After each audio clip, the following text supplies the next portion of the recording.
कोणी फोन केलेल तुला? काय पद्धत, कसलं राजकारण, कोणत्या लेवलला? का द्वारकाधीश मंदिराची फ्री महिलांकरता दर्शन. क्षितिजला त्याच्या आईला पण विचारलं काय तिकीट बिकीट लावलाय का आपलं? माणसांनी कोणत्या गोष्टीचं क्रेडिट कुठे घ्यायचं, काय करायचं, तुम्हाला न्यायचंय जरूर न्या, नाही ते उपद्व्याप करू नका ना. कालचे फोटो मला कोणीतरी दाखवले, आपल्याकडून दत्तक पुत्र दत्तक पुत्री गेलेले आहेत ना, त्यांचे फोटो आहेत सगळीकडे. कोण काय काय बोलते त्याची मी वाट बघतो ऐकण्याची. तर इलेक्शन मध्ये सगळ्या प्रश्नाची उत्तरं दिली जातील आणि कोणाचे कपडे काढायचे ते कोणाचे ठेवायचे हे पण मी ठरवणार आहे. कोणाची कोणाचा काय आहे हे सगळं काढायला मला लावू नका. मी माझी पातळी सोडली, साफ करून टाकेल. तुमचं काय मत आहे? करायचं सगळ्यांबरोबर? तुमची तिकीट कट होतील तुमच्या जीवावर. एकटा लढायला पण मी तयार आहे आणि महानगरपालिका जिंकायला पण तयार आहे. जे क्षितिजनी सांगितलं का 95 एवढी वाईट परिस्थिती नसेल, आपण आपल्याला कमाल लागा, बाकी फोन येत राहणार. एक मिनिट, 35 वर्षातल्या नालायक लोकांची नावं देतो मी. आता 35 वर्षाचा जाप करतात ना, त्यांचे पितामह पण 5 वर्ष होते. हे 35 वर्षातले नालायकांच्या लिस्ट मध्ये आणि स्वतःच्या वडिलांचं पण नाव देतात. अजू कुठे गेला? अजू जरा सगळ्यांचे फोटो काढून फिरवायच्यात. आता एक थेंब पाणी आणलंय का तुमच्यातल्या कोणी? कोणतं काम केलंय ते दाखवावं. आहे आता इलेक्शन येतोय, प्रत्येक ठिकाणी मी स्वतः फिरणार आहे, शिटं वाजवायला येतोय, पण त्या सगळ्या चुका चांगल्या प्रकारे रिपेअर करतो. काही अडचणी झाल्या तर माझ्याशी डायरेक्ट बोला. कोणाला काय होते ते बघण्याची जबाबदारी माझी. उपस्थित सर्व मान्यवर, उपस्थित कार्यकर्ते, बंधू भगिनींनो, मला वाटते क्षितिजने भाषण केलंय. माझ्या भाषणाची तशी काही गरज नाही आणि कमी होतं तर तो सावे का साळवे साळवे त्यांनी चांगलं भाषण केलं इकडे का कशा प्रकारे सगळ्यांना नगरसेवक पदाचं लालच दिलं जाते.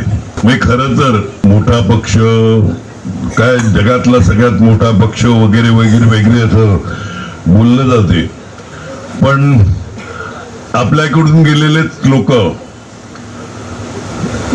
कोणी फोन केलेल तुला?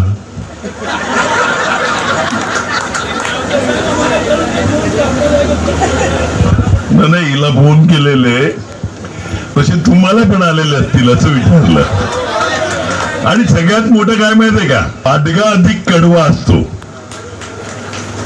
हे बाडगे सांगतात का तू ये, तुला पद्धत देतो आणि काय पाण्याचा पण खर्च करायला नाही लागणार. म्हणजे नुसतं तिकीट नाही तर पाण्याचा पण खर्च करायला नाही लागणार. याचा अर्थ कळलं का सगळं टोटली पाण्यात टाकायची पण आम्ही देऊ.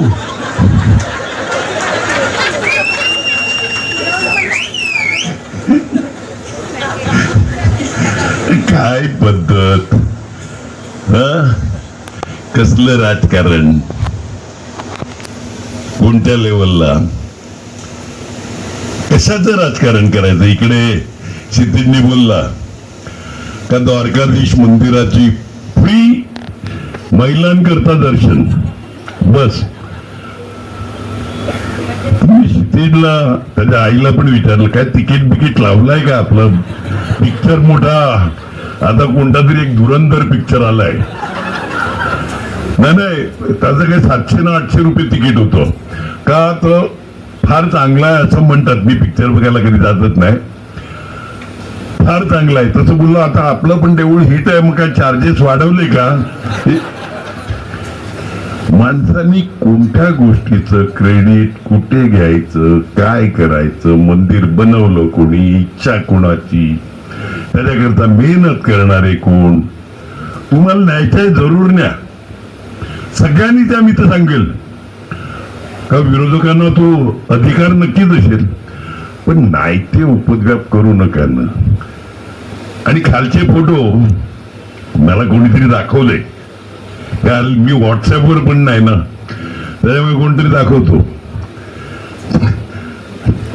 आपल्याकडून दत्तक पुत्र दत्तक पुत्री गेलेले आहेत ना, त्यांचे फोटो आहेत सगळे तिकडे.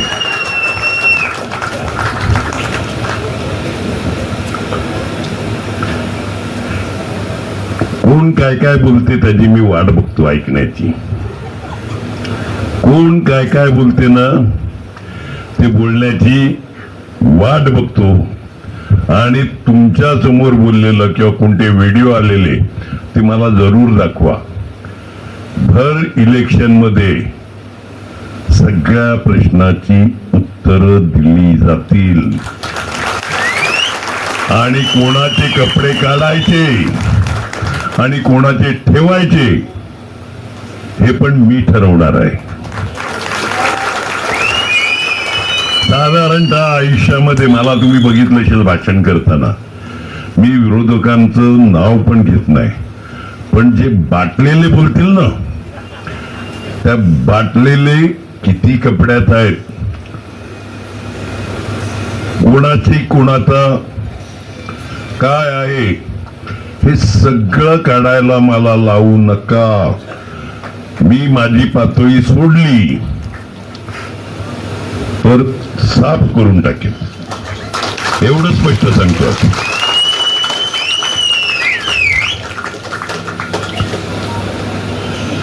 एका प्रभागात तो साळवे बोलला का 550. आपल्या इकडे एकेका प्रभागात म्हणजे ब कडा आहेत ना 40, 45, 50 अशी इच्छुकांची नावं आल्यात. सांगून ठेवतो, लक्षात आलं ना. आता विचार करा, इकडे विलास बंधू बोलले का शिवसेनेवाले आले, काँग्रेसवाले आले, राष्ट्रवादीवाले आले, मनसेवाले आले. सांभाळून घ्या सगळ्यांना. तुमचं काय मत आहे, करायचं सगळ्यांबरोबर? तुमची तिकीट कट होतील.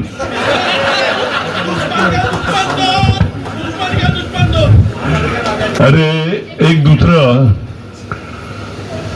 तुमच्यातला कोण इच्छुक असेल तर फॉर्म भरला नसेल तर भरा, सांगून ठेवतो. नाही ते मी त्यांच्याशी बोलेल. सगळे पक्ष, काँग्रेस, शिवसेना, मनसे, राष्ट्रवादी सगळ्यांशी बोलेल मी. ते काय करायचं ते बघतो, तुम्ही परवानगी दिल्याचं. पण आपल्यातले जे खरोखर आहेत आणि जे इच्छुक असतील त्यांनी पण फॉर्म भरून टाका. हे आहेत सगळे आपले नेते, त्यांना विचारा आणि तेवढा फॉर्म भरा. लक्षात आलं का? हे एवढे फॉर्म मी 2 दिवस सगळ्यांना भेटतोच आहे. शिवसेनेवाले भेटले, काँग्रेसवाले, मनसेवाले सगळे. त्यांना सांगितलं योग्य बोलले ना तुम्ही, योग्य. उगीच डोक्याला डोकं द्यायचं असेल तर मी माझी सीट घालवण्यामध्ये काही रिकामी नाही मिळत. आणि मला एक सांगतो, तुमच्या जीवावर एकटा लढायला पण मी तयार आहे आणि महानगरपालिका जिंकायला पण तयार आहे. लक्षात आलं का? घाबरून नाही मिळत. तो माझा पिंडच नाही आयुष्यामध्ये. इकडे 95चा इलेक्शनचा उल्लेख झाला. 95ची इलेक्शन तुमच्यातल्या काही तरुणांना माहित नसेल, सिनियर सिटीजनना माहित आहे. 22 दिवस इलेक्शन पुढे, 3दा का 4दा इलेक्शन पुढे गेली दहशतीच्या नावावर. आणि त्यावेळी महाराष्ट्रातले मुख्यमंत्र्यांपासून सगळे मंत्री, खासदार, आमदार हे सगळे वसईवर तुटून पडलेले. म्हणजे त्यावेळेचे शिवसेनेचे दिवंगत नेते आनंद दिघे यांचा मुक्काम पोस्ट तिकडे होता, रामभाऊ नाईकांचा मुक्काम पोस्ट तिकडे होता, गणेश नाईक साहेबांचा मुक्काम पोस्ट तिकडे होता, शाबीरबाई शेख ह्याच्यातले काही आता हयात नाहीत. मग ही सगळी मंडळी एक जात लागलेली, मुंबई ठाण्यातले सगळे नगरसेवक. आणि त्यावेळी किमान 100-150 लोकांना, अगदी कधीतरी शेजारच्याशी भांडण झालेलं ना तर त्याला पण 15 दिवस मध्ये टाकलेलं, 1 महिना. हा 100-150 लोकांना तर मी पळवले का बाबांनो जा, माझ्याकरता तुम्ही मध्ये जातील उगीच, त्यापेक्षा तुम्ही बाहेर जा, इलेक्शन झाल्यावर या. आणि शेवटी एकमेव अख्ख्या भारतवर्षामध्ये केस असेल का त्यावेळी आपण रिट टाकला हायकोर्टात, मला अटक करा आणि इलेक्शन घ्या. लोकांची का खेळतायत तुम्ही? हा अर्ज टाकल्यावर इलेक्शन झाली. लक्षात आलं का? हा अर्ज केला आपण का मला अटक करा आणि इलेक्शन घ्या. हा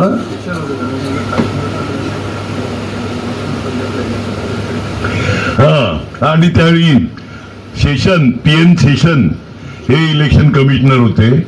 तर त्यावेळी त्यांनी सांगितलं रे इकडूनची इलेक्शन एवढी पुढे का जाते, काश्मीर आणि पंजाब मध्ये आपण इलेक्शन घेतोय, मग वसईचं काय एवढं चाललंय. म्हणजे या गोष्टी घडल्यात. म्हणून मगाशी जे क्षितिजनी सांगितलं का 95 एवढी वाईट परिस्थिती नसेल, 100% कितीतरी चांगली आहे.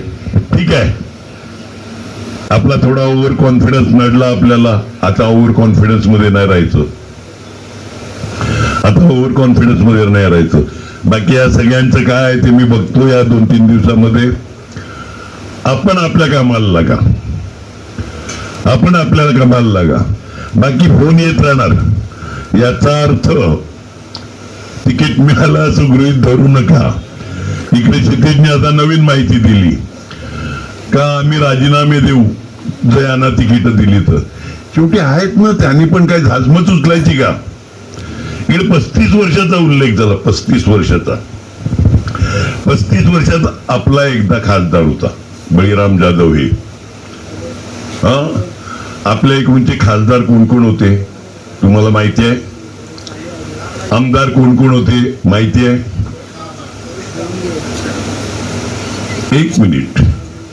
आमदार 89 पासून केंद्रीय मंत्री रामभाऊ नाईक, पेट्रोलियम मंत्री, रेल मंत्री वगैरे वगैरे. 35 वर्षातल्या नालायक लोकांची नावं देतो मी आता, मी तुमच्या माहिती करता नाही. पण 35 वर्षामध्ये रामभाऊ नाईक होते. दुसरे खासदार कोण होते? आपल्याला 2 खासदार होते माहिती का तुम्हाला? दुसरे खासदार होते वनगा साहेब. म्हणजे आपला नालासोपारा स्टेशन आहे ना, वालिव, गोखिवरा, पेल्लार, सायवन म्हणजे गणेशपुरी पर्यंतचा जो भाग आहे, खानिवडा, पुढचं सगळं, हा अगोदर डहाणू मतदारसंघात होता. त्यावेळी वनगा साहेब इकडे खासदार होते, नम साहेब इकडे खासदार होते.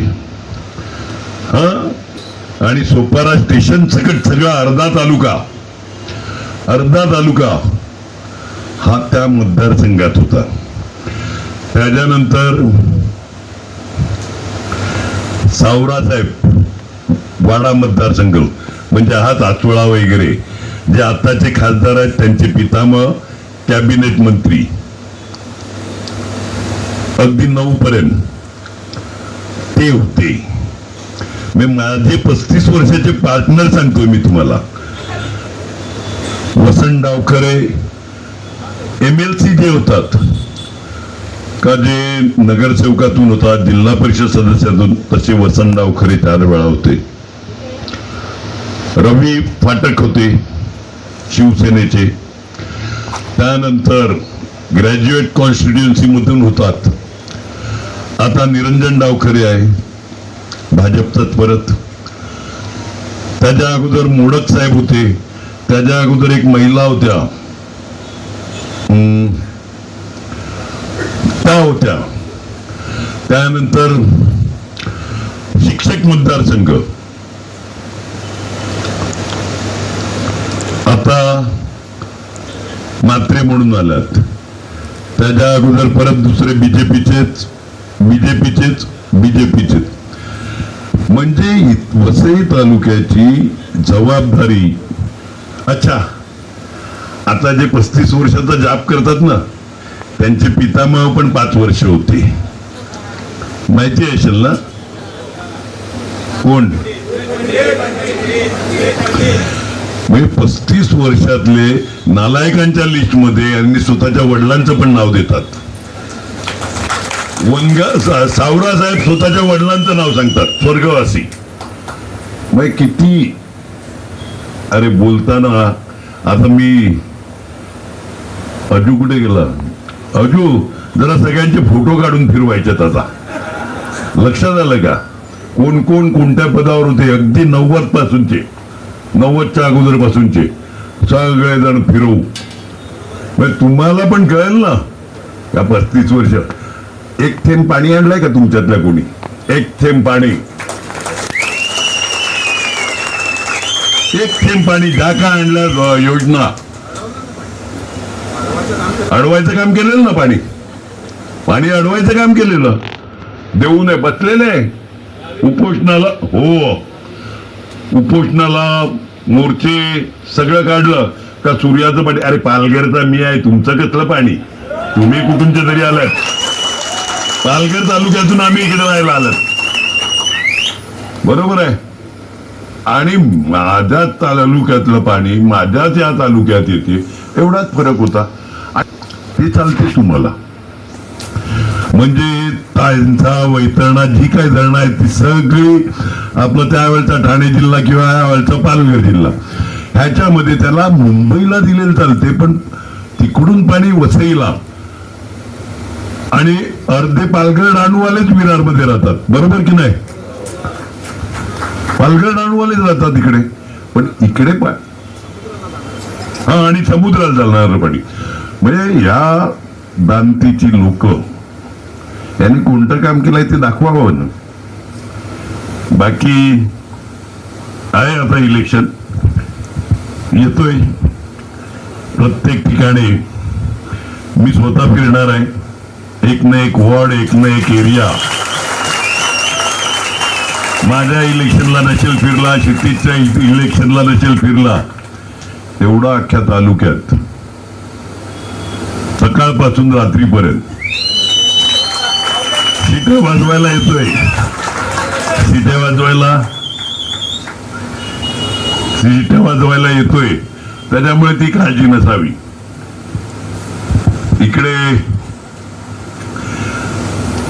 थोडं कमी अधिक लक्ष विरार म्हणून आपण देत नाही का, तर भरोशावर सोडलेलं. त्यातलं एक आपला इंगळे नावाचे नगरसेवक होते, एकदम मस्त माणूस. म्हणजे रात्री 12ला पण तो पोलीस स्टेशनला जायचा. इकडे जसं मग सांगितलं आपल्या नगरसेविकेने का रात्री आम्ही पोलीस स्टेशन पासून ते सगळ्या ठिकाणी. हा इंगळे, त्यांच्या विचारांचं निधन झालं, त्यामुळे थोडं दुर्लक्ष झालं असेल. कारण का जे आले आपले विदाऊट तिकीट गेल्या जातात तिकडे, ते थोडं हवेत राहिले. ठीक आहे, पण आपण त्या सगळ्या चुका चांगल्या प्रकारे रिपेअर करतो. जोराने सगळ्यांनी कामाला लागा, एवढंच. इकडे यावेळी सांगतो, काही अडचणी झाल्या तर माझ्याशी डायरेक्ट बोला. कोण काय बोललं थोडा मगाशी मी बोलला तसं बाडगा अधिक कडवा असतो. स्वतः जास्त वफादारी दाखवायला जाणार. बघूया. अजून क्षितिजने सांगितलं कुठे आणि कसं उतरायचं आहे ते सांगा. रग अजून तीच आहे, रग तीच आहे. मी काय किंवा क्षितिज काय, 2 हात करायला नेहमीच तयार असतात. त्याच्यामुळे ते कोणी समजू नका, ते कोणी समजू नका. आता येतील ना, तुम्हाला मी गॅरंटी सांगतो का काही माणसांवर एखाद दुसरी केस असली तर नोटीसी येतील. तडीपारी का करू नये, हे का करू नये, त्या समजायचं. त्यांना जो स्वतःवर विश्वास असताना ते हे, त्यांना स्वतःवर कॉन्फिडन्स नाही. त्यामुळे आता हे नाही ते धंदे करायच्या भानगडीत हे पडतील. तुम्ही जोरात राहा, कोणाला काय होते ते बघण्याची जबाबदारी माझी. धन्यवाद. जय हिंद, जय महाराष्ट्र. मुकणे आणि आता नव्याने जे सगळे यंगस्टर आले त्या सगळ्यांचं मनपूर्वक स्वागत. मुकणेनी महानगरपालिकेत चांगल्या प्रकारे काम केलेलं ते पक्षाला पण चांगल्या प्रकारे न्याय देतील याची खात्री आहे. आणि यंगस्टर तर काही करू शकतात. आता आपण पण मंत्री बित्री बनवू काहीतरी.